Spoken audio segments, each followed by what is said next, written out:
જય શ્રી કૃષ્ણ, જય ગો માતા મિત્ર બધાને।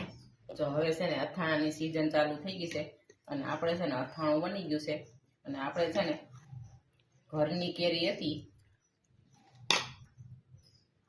મોટી કેરી આવે ને ઘરની કેરી હતી એટલે આપણે છે ને ઘરની કેરીનું જ અથાણું બનાવી લીધું છે ઓર્ગેનિક, અને મરચાં પણ નાખી દીધા છે। રાજાપુરી કેરી આવે ને એનું આપણે અથાણું બનાવ્યું છે કે એમાં છે ને અંદર દર બહુ જાડો હોય એટલે। અને આ છે ને આપણે મરચાં પણ નાખેલા છે અને ગુંદા પણ નાખેલા છે, જો કેટલા મસ્ત ગુંદા। અને આપણે એમાં ખાંડ પણ નાખી છે અને ગોળ પણ નાખ્યો છે। આ છે ને સફેદ ગોળ જ આપણે નાખવાનો હોય, કારણ કે આ ઓર્ગેનિક ના હોય, કેમિકલ વાળો જ હોય। જો આપણે ઓર્ગેનિક નાખીને તો આખા વર્ષનું અથાણું હોય ને એ કાળું થઈ જાય, એટલે આપણે વગર કીધે આ જ નાખવો પડે।